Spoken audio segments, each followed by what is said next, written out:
everybody, welcome to Two Non-Doctors. I'm Liz Mealy. I'm Maria Shahada. We are stand-up comedians. Stand-up comedians that are currently jobless because of the coronavirus. We're finally going to be the doctors our mothers wanted us to be. Is there anything that we don't know? A lot, actually. We have a lot of questions. We have a lot of answers. All of them wrong. But we do have access to Google. And a vet. Oh yeah, my mom's a vet. She knows some stuff. We have to do this So again. every once in a while, we're going to invite her on. No, we don't. We're going to actually use this. Welcome to Two Non-Doctors. Hi. Welcome to Two Non-Doctors. I'm Liz Mealy. I'm Maria Shahada. And I cleaned my closet, Maria, and I had to just get it out immediately. What I just have to on earth possessed you to do that? I've seen your closet. I have never been more home in my life. I was really thinking about it yesterday. Like, I don't think people understand how much my rent is for how little I sleep in it. Like, I don't spend any time in my apartment. And I'm a homebody. That's the craziest part about this is I'm a homebody, but I spend no time at home. But between traveling and sleeping at my boyfriend's, I think I spend anywhere from 1 to 0 times a week in my own apartment. I think I've stayed at your place more than you have.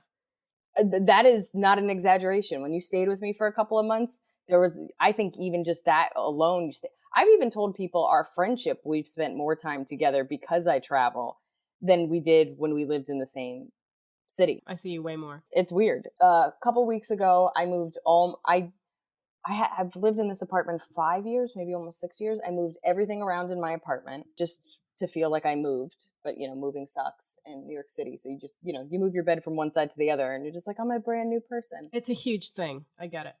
There's boxes I've never unpacked and I've been here for 6 years. So I was like, this is ridiculous. That's where the Maria Kondo, philosophy is, if it doesn't bring joy, my version of it is if I haven't seen it in 5 years and I didn't need it, is it really necessary? Right. And so what'd you unpack? What'd you find? You're going to make fun of me. I can't wait. Boxes. You have boxes of boxes. Yes. I found 2 huge boxes of boxes. Anything from nice ones, tin ones, literally nice boxes that you would almost display something in, to cardboard boxes that I got shipping from, to iPhone boxes. I have a watch box from middle school that it's the prettiest thing. And I keep thinking I'm going to use it for something and I don't. And I told myself if I don't figure out a use for it in the next 3 days, I have to throw it out. And it's really stressing me out.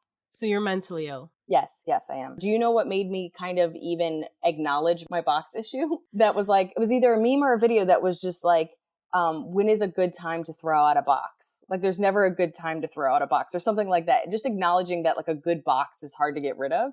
An iPhone box is a nice box. You could store a lot of stuff in it. It is a slight addiction.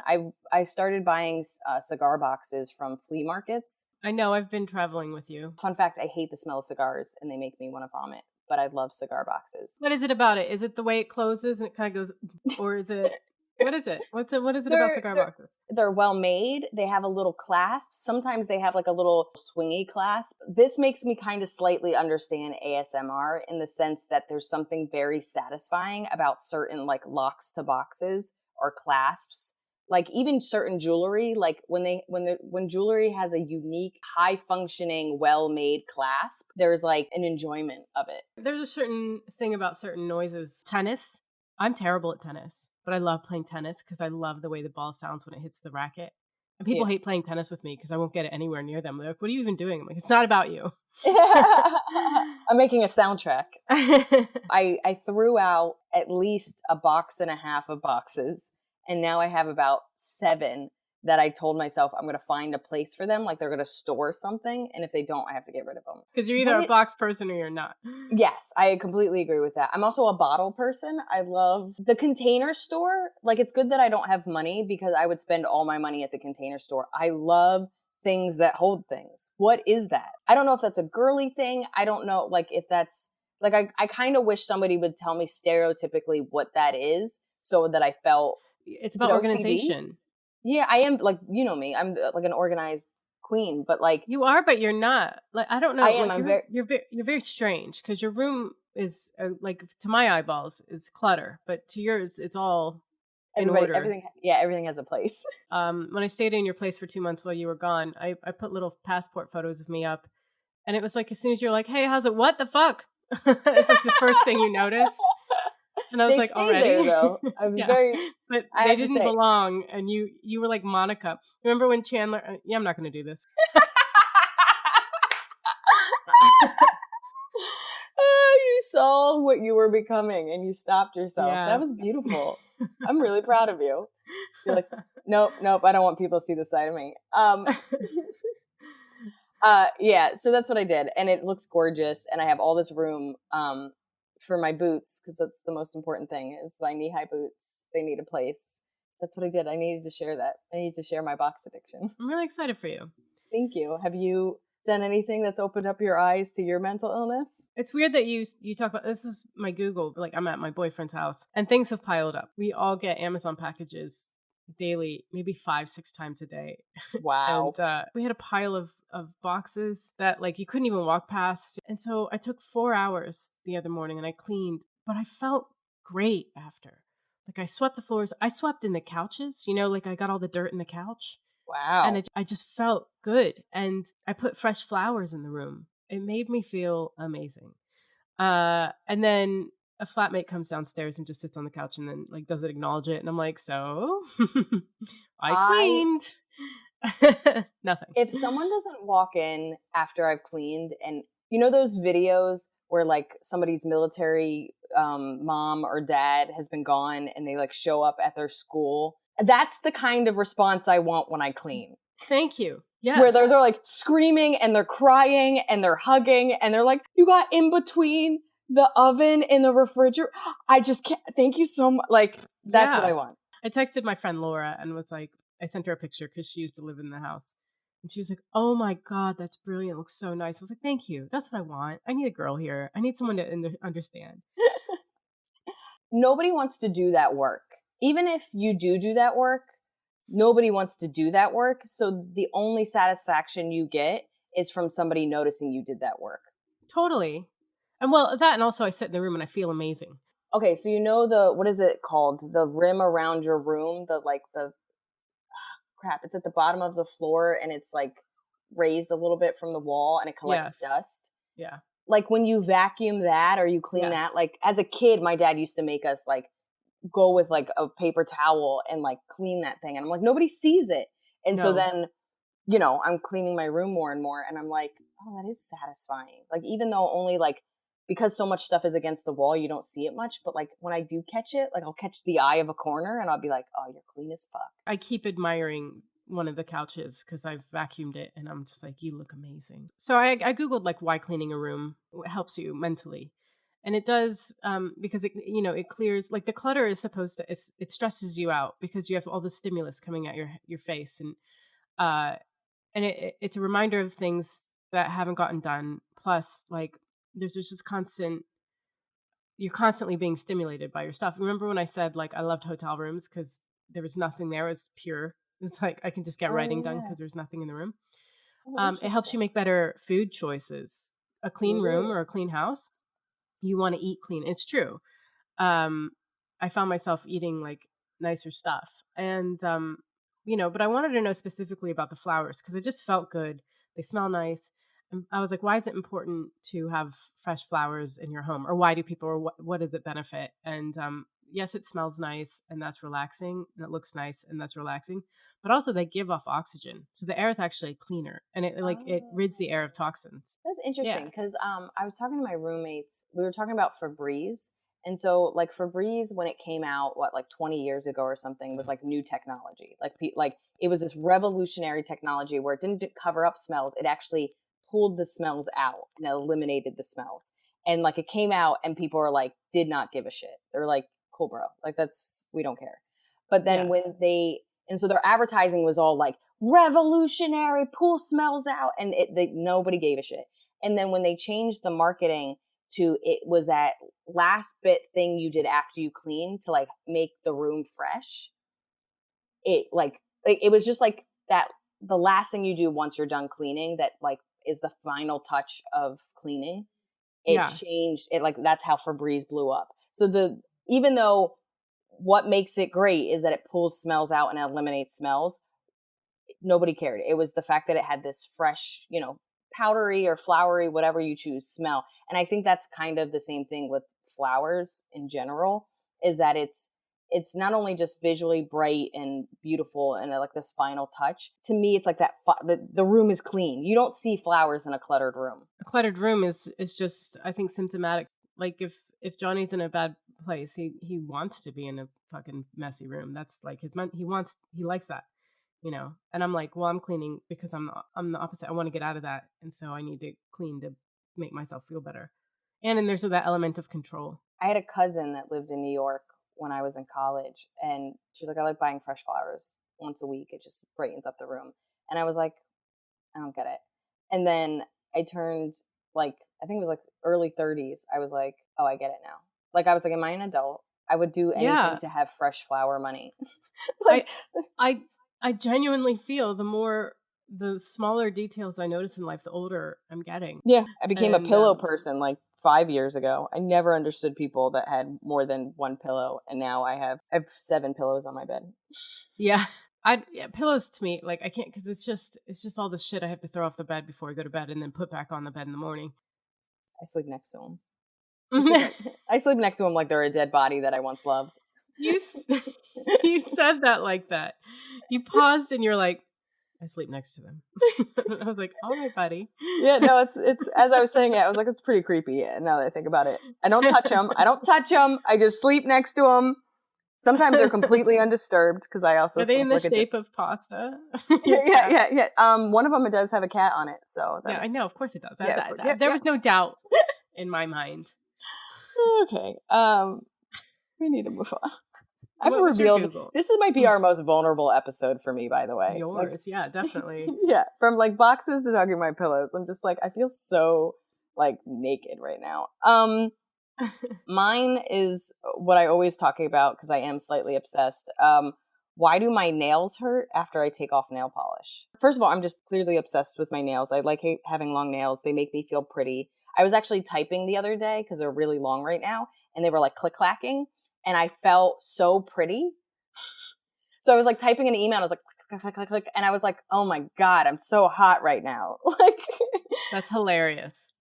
there's something about long nails that just make me feel like a woman. I don't know. I don't know if it's because I bit them when I was younger or that they were unhealthy for so long that it took so long for them to get this way. So anyway, I love nail polish, but I don't wear it consistently because it harms your nails over time. So I like to give my nails time to breathe and grow. But I've been wearing nail polish like every couple of weeks. So I took off my nail polish, and this happens almost every time. My nails hurt for like a day to 2 days. They just not like a stabbing pain, just like a kind of throbbing pain.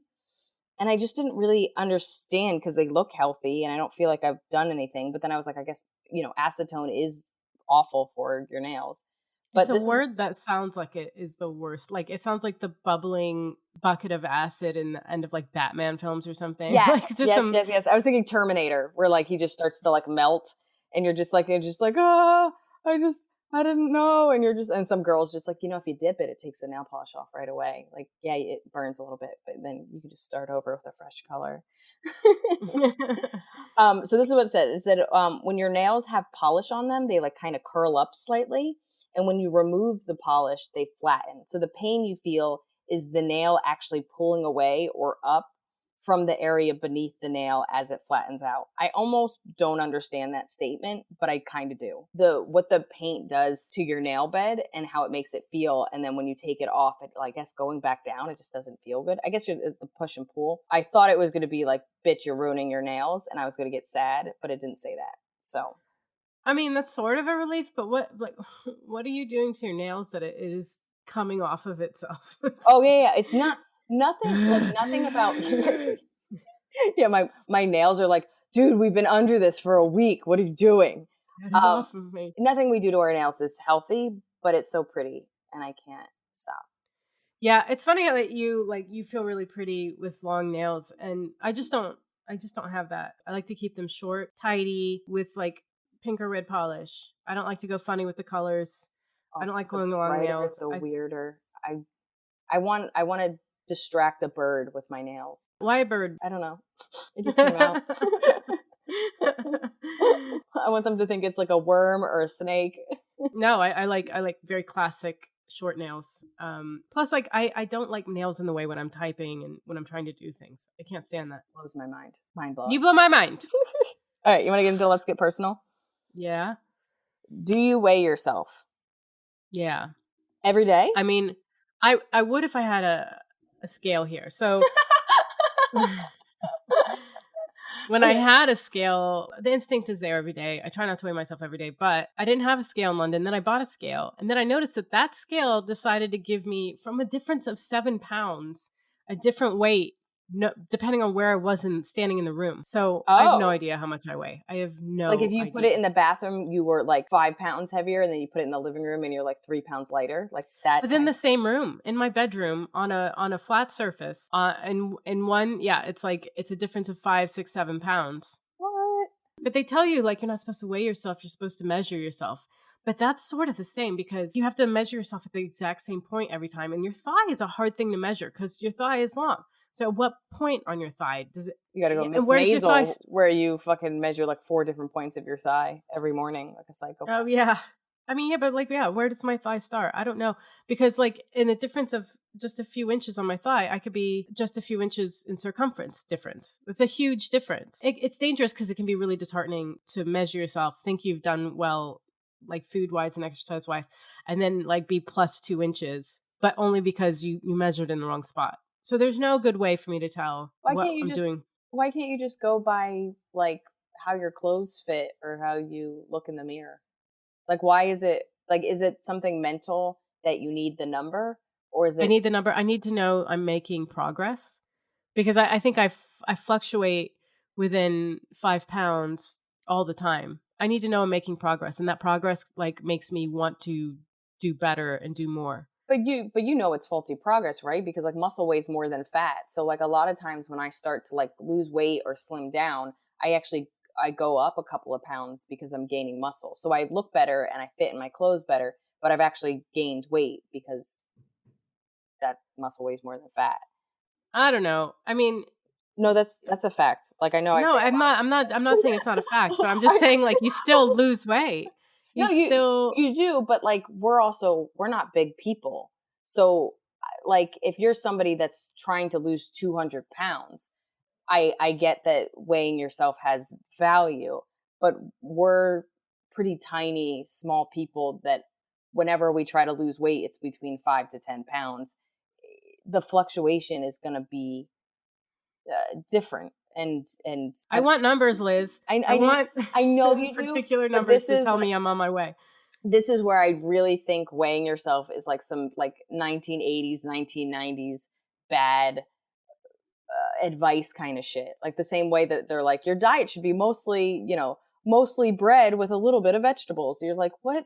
Who made this fucking food pyramid? I'm not saying I don't ever weigh myself, and like my weight used to be pretty consistent, and then when I was like running marathons, and then clearly as soon as I stopped, my body was just like, we're gonna get bigger now, and that made me sad because they don't make the jeans I like anymore, so I have to kind of maintain my weight to fit into my. This is how you like. Even though I don't have kids, this is where I feel like a mom. I was just like, I want to fit into my old jeans, and I never want to change styles, and Yeah. I have to maintain my weight to wear my jeans that I've had for 10 years. But I think the best thing I've ever done is not weigh myself and not measure myself, but literally go by how my favorite pair of jeans fits, or like focus more on eating better or exercising, whatever it is that I'm focusing on, if it's both or one or the other, like those goals being more diligent, and then being more of like and I'm a measure person. I love putting stuff down and making charts, and like I'm very much, I like having a goal, like I want to lose 5 pounds, but I've kind of realized it's detrimental and it doesn't really help. And it can be so easily, I just feel like I could be in a place of really good progress, and all I have to see is that number not go up or not be the number I want. And it could deflate all the hard work I've done and all the good work I've done on something that's so arbitrary and inaccurate. Mm. Okay, so you're saying it's probably having the opposite effect for me. An opposite effect when what you're doing is right. Also, But I didn't weigh myself for a long time, and I put on 20 pounds. I get If I saw that coming, I would have, like, put a stop to it probably earlier on. that, but but that weight came because of habits, did it not? Whether drinking or what? Exactly, but that's the thing, but if I saw, like, 10 pounds in, I'd have been like, "Oh, holy shit, things need to stop now," but I didn't weigh myself for so long, and then I think I was home for Christmas, and I got on the scale, and I was like, "Oh my god," because I didn't see it, because you see yourself every day, you don't see it, so I don't see the progress if I am losing weight. That's why I like the scale. I just wonder if it should be like a once a month thing as opposed to every day. I think it should be, once every couple of weeks.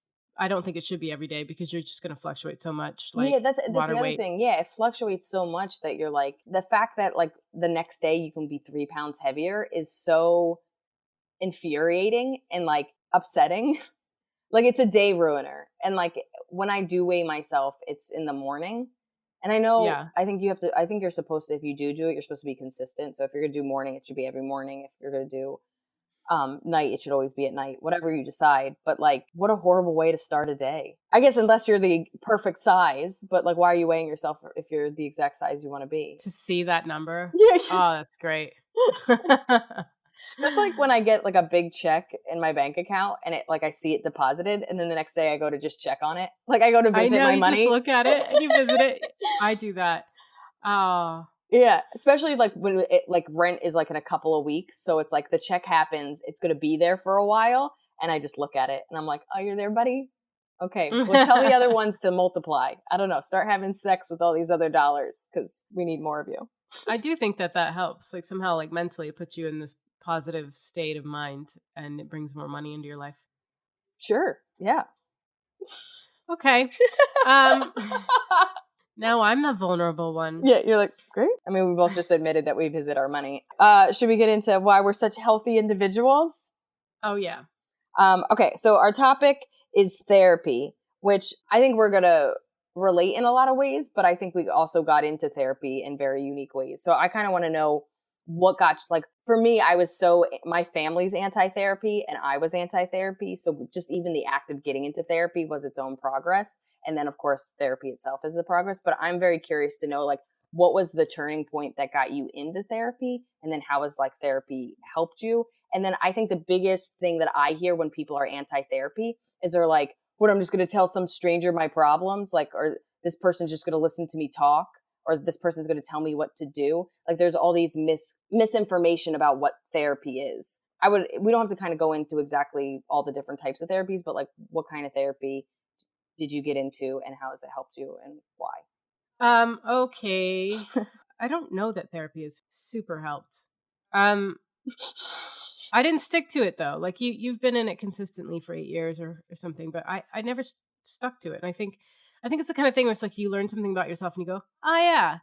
But if you don't constantly hear it, it doesn't stick. I got into it because honestly, I felt like there was some sort of block in my career, and I felt like I was doing it. Like Like self-sabotaging? I was self sabotaging. I was doing a sort of like come here, go away with my career. And I'm still scared to this day. But like, I didn't want to put myself out there. I didn't want to be seen, but I wanted Attention. my career to work out as a stand-up comedian. Yeah. Like, but I didn't want to be seen. So there wasn't really a lot of sense making in that regard. And I just really felt like I was getting in the way of myself. What was the thing? It was just that you felt stuck in your career, like nothing happened. Yeah. My first therapist kept giving me practical advice like she was my mother. Yeah. She's like, well, my sister like changed careers or it was just I was like, I'm not asking for practical steps to take towards my Etsy shop.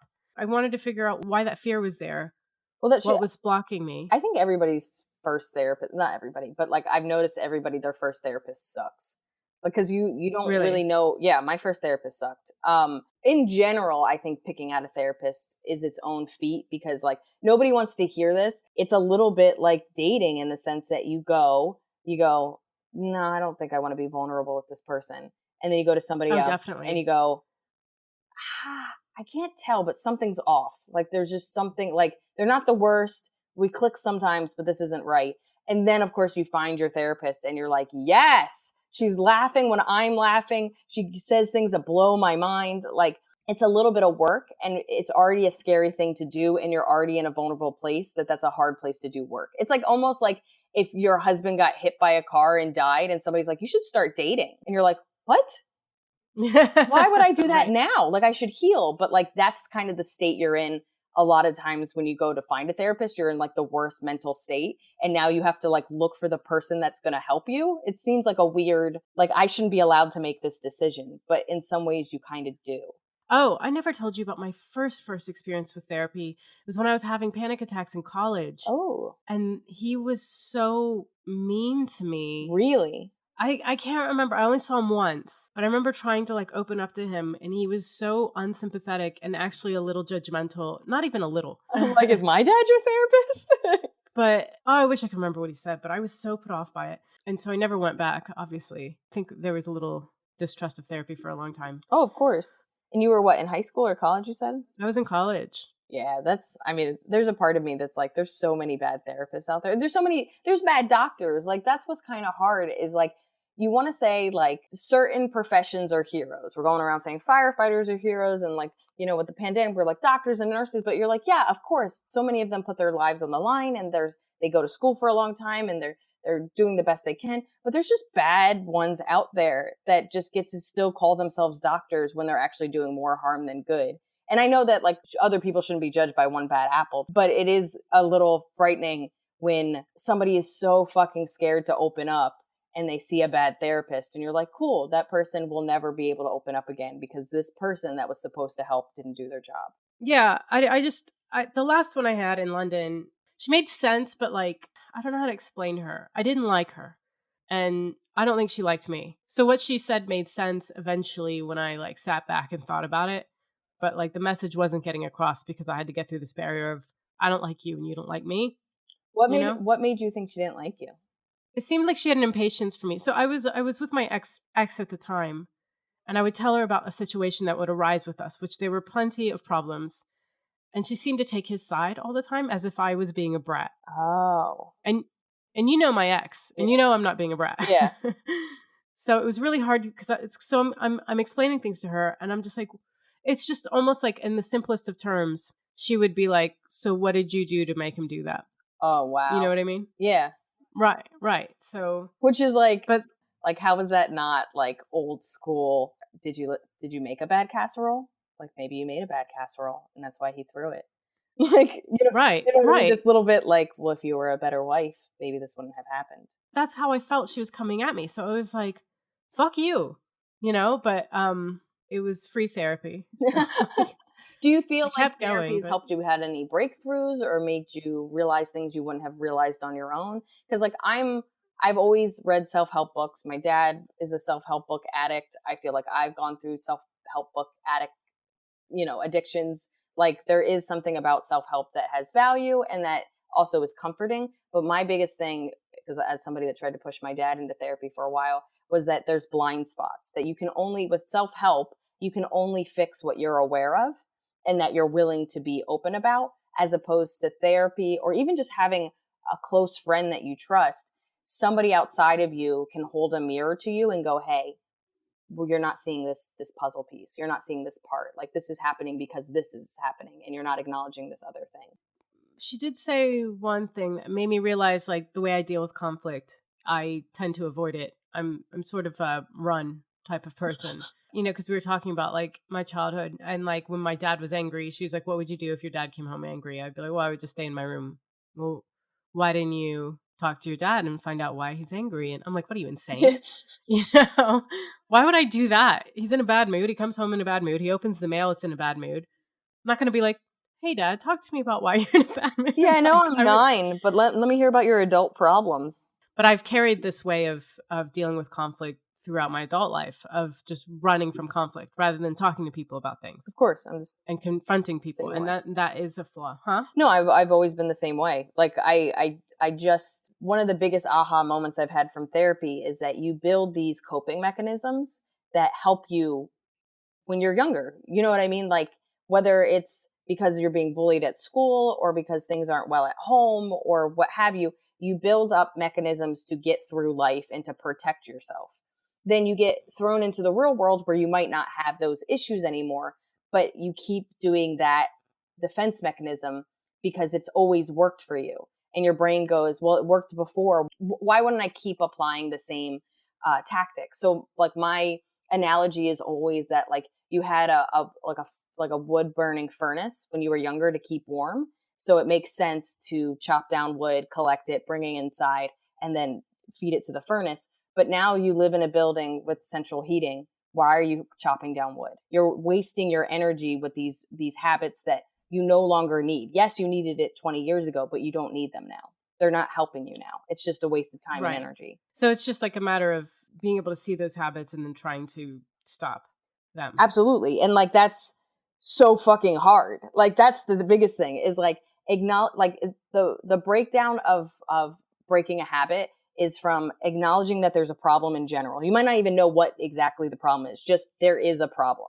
So it's acknowledging that there's a problem. Then it's pinpointing what the problem is. Then it's going back and figuring out when you started this habit or problem.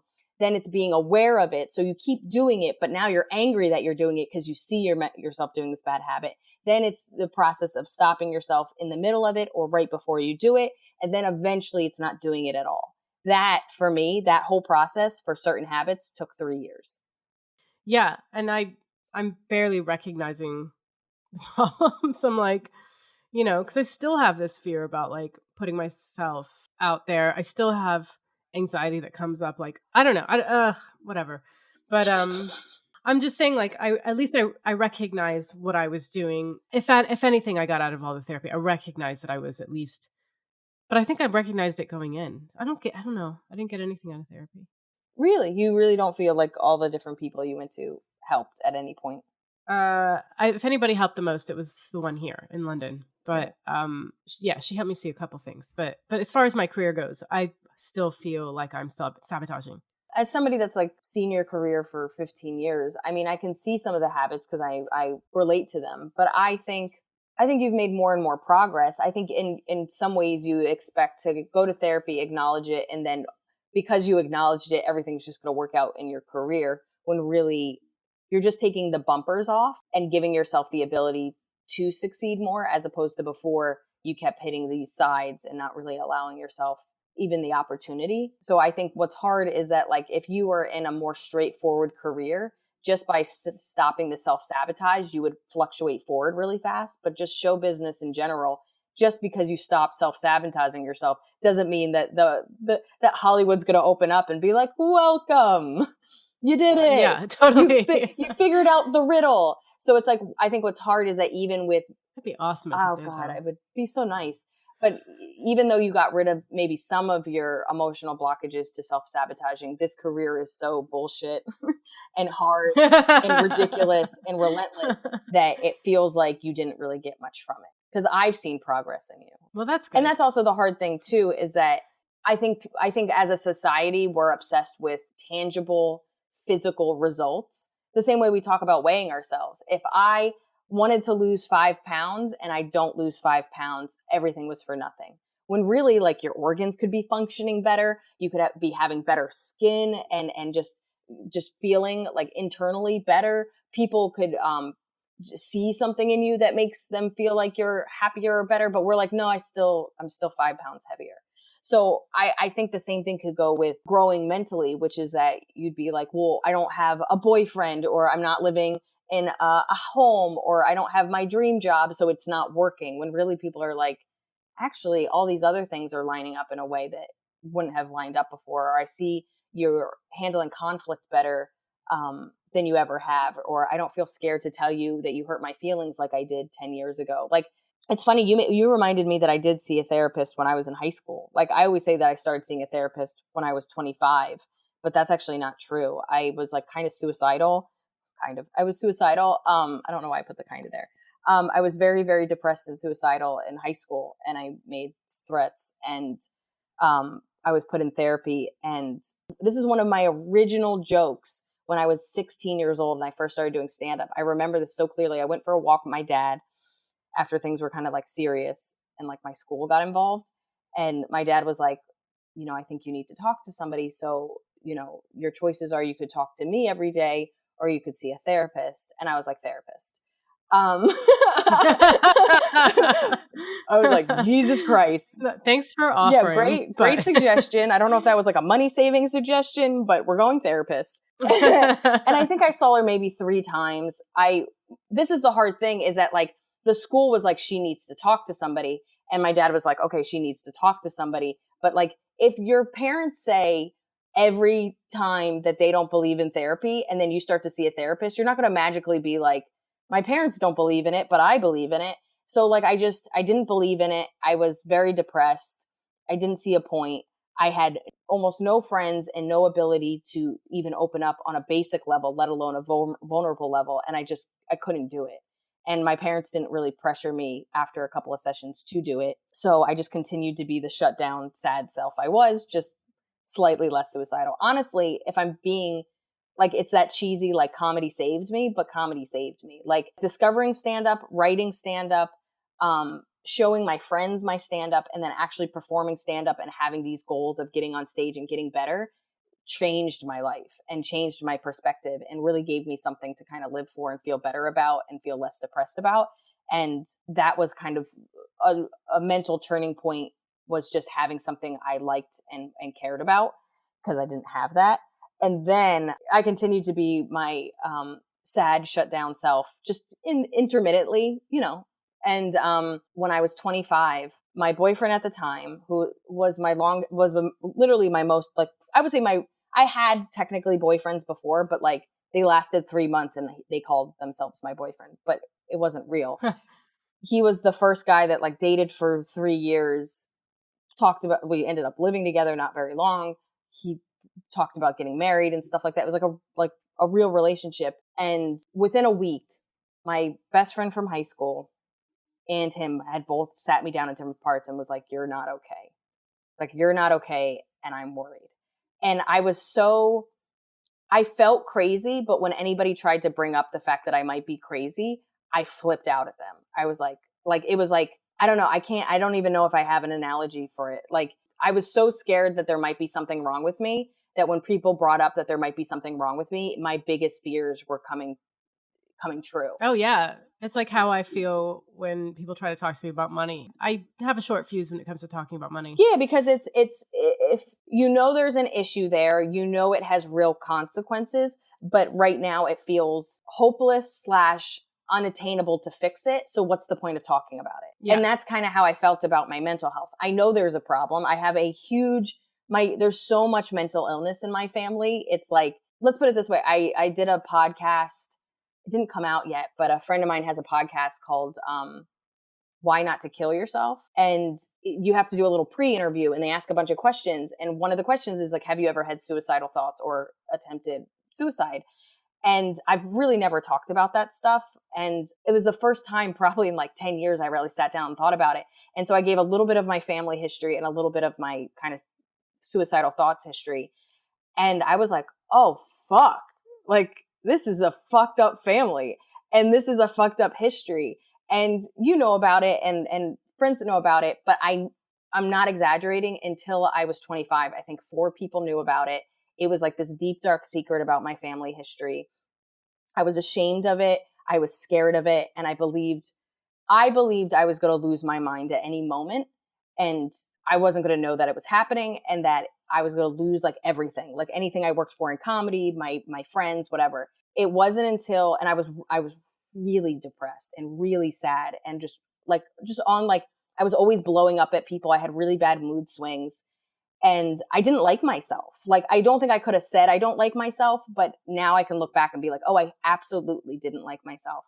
And then when my boyfriend and my friend both said something, it was the first time that I was able to, like, I don't even know how it happened. There was this little sliver, like this little voice that was like, if the people that love you the most think you need help, maybe you need help. And I Right. wish I could find where that awareness came from, because I was very unself-aware and I was very scared to admit that there might be a problem.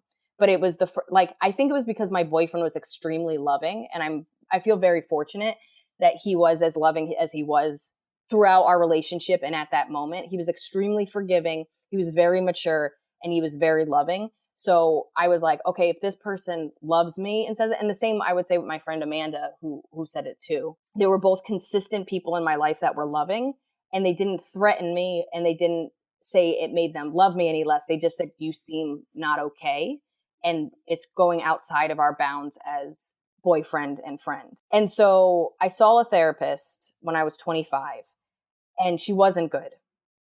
Like, she wasn't horrible, but she didn't do anything. What was helpful is I had all this family history and all this childhood trauma and all this pain, and I dumped it on somebody. I literally, it's like I had, you know how like you have that box of like old cards and pictures and like weird stuff your friend gave you in like high school and like old pictures of boyfriends, like it's all in like one big box. I feel like I just dumped 25 years of memories and sadness on this woman. And just the act of sharing everything without any restraint on another person lifted me, I would say about 20%. Like I just started to like, I just felt a little less heavy. I used to do that, but with really bad poetry. And I would call friends and be like, I wrote something. Oh, God. Yeah, yeah. And you're like, sadness, darkness. The twilight was. And they're like, the rain on my soul is nothing compared for this umbrella. I don't know. But yes, go on. Yes, it's called Brutal Umbrella. Yeah, so I did that. And I would say the first like month, 2 months, just the act of dumping was enough. I don't feel like she said anything that had value. She gave me a book about like losing somebody to suicide, which that was kind of helpful. Because again, that was something I wouldn't acknowledge or talk about. But she didn't say anything of value. She rarely said stuff. And when she did, I didn't like it. One of the big issues for me, and I think probably for both of us, is I'm a know-it-all. And even in therapy, I'm a know-it-all. Like, I've never been to therapy, don't think it's good, refuse to do it, don't think it has value. And like a therapist would be like, you know, with all my training and da-da-da-da-da. And I'd be like, nah. And so I butt heads with her mentally because I didn't connect with her, and I thought she wasn't good at her job. And then I took like maybe 8 months off. So I did it for 3 months. And then in the 8 months I took off, my boyfriend dumped me, told me he didn't love me anymore. I was homeless for a while. Felt very stuck and lost, both clearly romantically, financially, and with my career. And I was just at the lowest of lows because like I really did think I was going to marry this guy. And, you know, he was the first boyfriend I lived together, and we lived together for 6 months, and he stopped talking to me 2 days into us living together. So it went back. I remember Yeah, that. you do. I lived with you for a month right afterwards. That was awesome. You were in a bad place, but I was so excited to have you. I was. And you just like made me bread and like made me go on hikes I didn't want to go on in LA. And I'm very grateful to you because I was not fun to be around. And you never made it feel like you, like I would like literally I would be like laying in your bed crying, and you'd be like, okay, but do you want a snack? And I'd be like, yeah, I want a snack. Like you would like listen. Like I never felt like you were like trying to brush it off. Like you would listen and you would be like, you clearly need to get that out of your system. And now should we start our day? And I'm like, yes.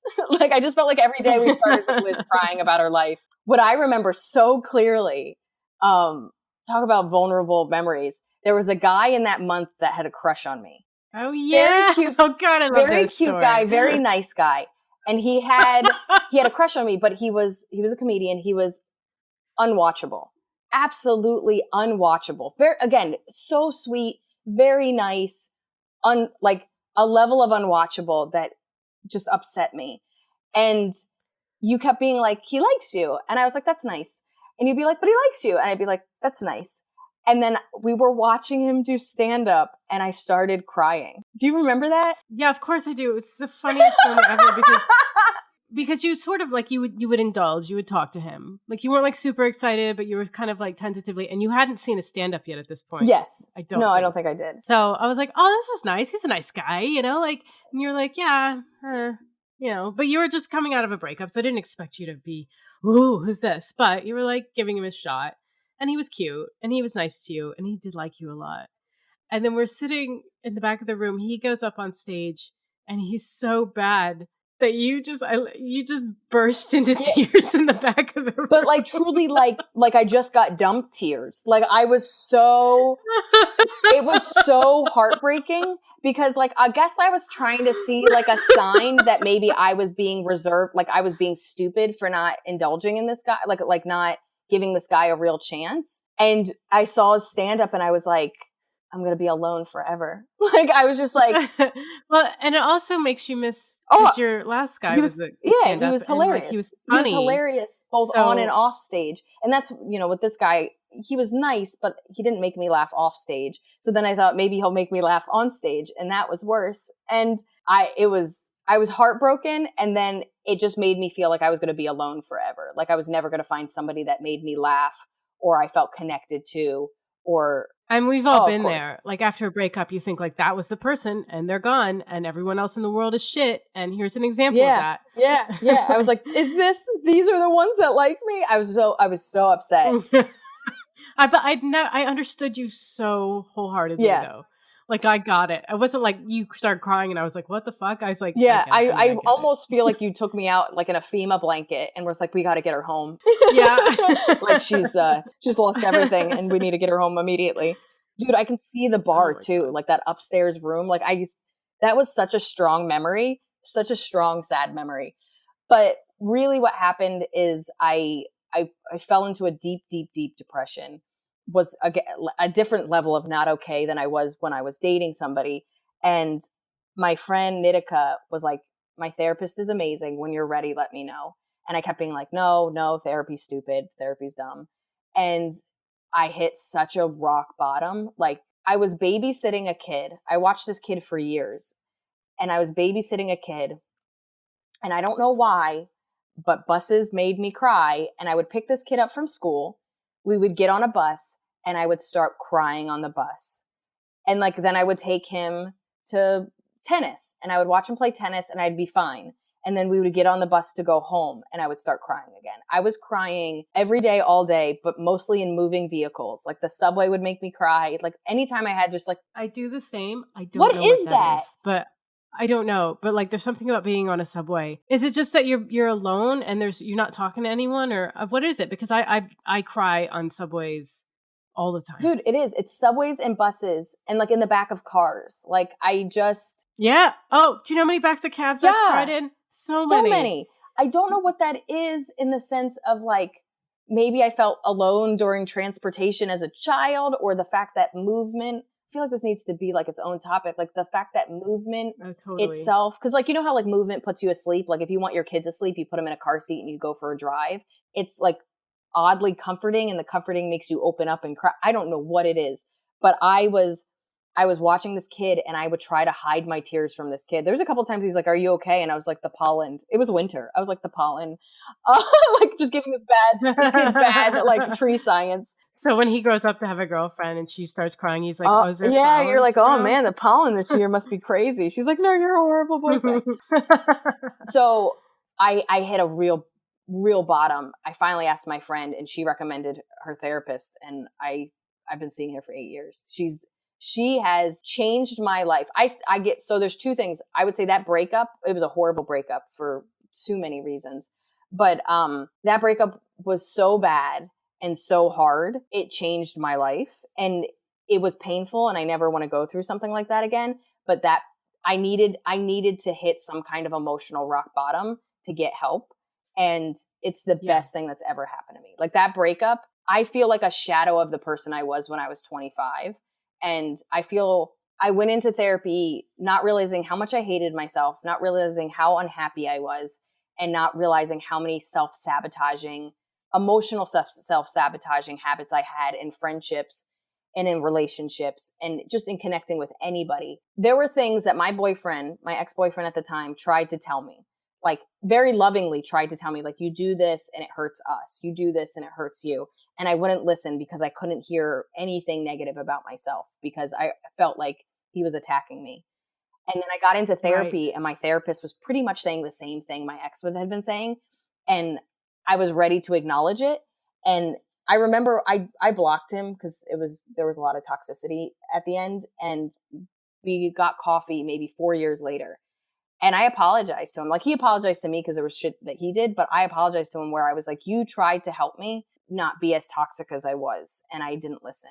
And it took 3 years of therapy, and clearly somebody outside of that connection, because I also think it's hard to hear things that aren't great about you from people you love because you feel like it's attacking, as opposed to this outside person that isn't emotionally involved in your life and they're just giving you facts. She showed me my habits with a mirror. You know what I mean? She held up this kind of emotional mirror to me, made me understand why I was doing them, and then gave me tools to not continue to do them.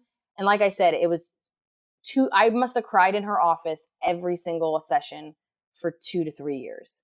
And the most painful process of therapy for me was acknowledging, like, seeing the bad habits and seeing how they push people away or how they are toxic, and still doing them because I didn't know how to stop it. That self-awareness with inability is like, it feels like you're wearing, like, it feels like you're being waterboarded, where you're like, I can't survive this way, but I can't stop it. And then Right. once you get the tools and you can start slowly not partaking in these bad habits, like, it took years. And I remember this memory so clearly. About 2 years in, I go, can we just have a session where we don't find out something that sucks about me? Like, I was like, because Yeah. this is like, it's starting to weigh on me. Like, like, it was too much, like, epiphanies, and every epiphany was like, I suck. And, she clearly wasn't saying it that way, but that's how I interpreted it. It was painful. Like, I remember I was trying to help my dad. My dad went to a therapist last year a couple of times. I don't think he continued with it. But my dad was like, I don't know if like, he's like, I'm in my 60s. Like, he's like, there's a lot to unpack, and I don't know if I'm strong enough to do it. And it was like a very vulnerable thing for him to say. And I completely understood it. Like, it's really painful. It's like you're in a room and nobody's cleaned in 30 years and you're like, it's too stressful to try to even Where do clean you it. It's best we start? just Where burn do it you down. start? Do you Yeah. start from, like, Yeah. the clumps of dust? Do you throw things out? Or do you just throw bleach on everything and just, like, do you take a power hose to it? Like, it's so stressful, and it's so much. And talk about, you move a dresser and you find, like, dead rats. Like, I feel like there were so many, like, emotional things that my therapist would, like, move a memory to the side, and we would discover all, because I blocked out a lot of my childhood. I don't think I realized, like, I still struggle with memories very young, and I don't have complete memories. But she would open up a box. She would open up a, like, well, why do you feel that way?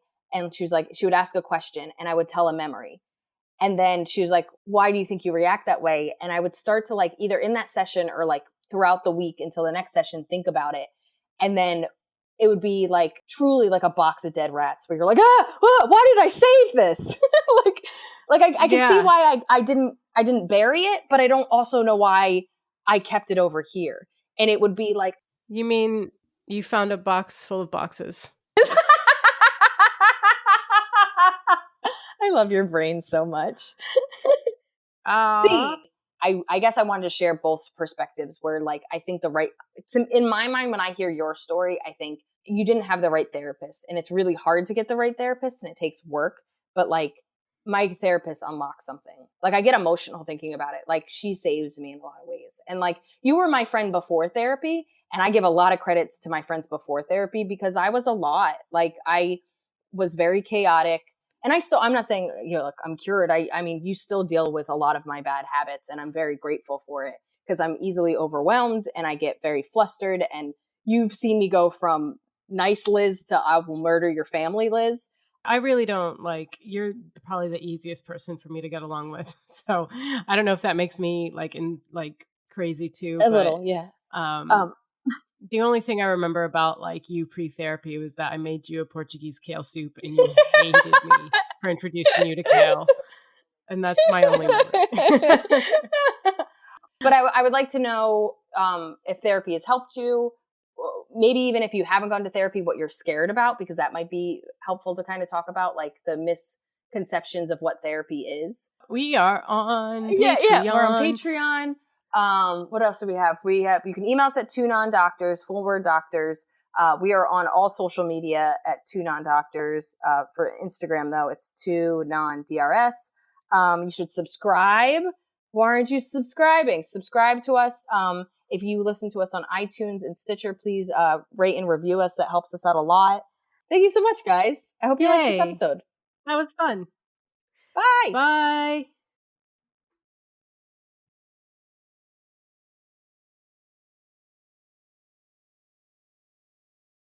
Have you done anything that's opened up your eyes to your mental illness?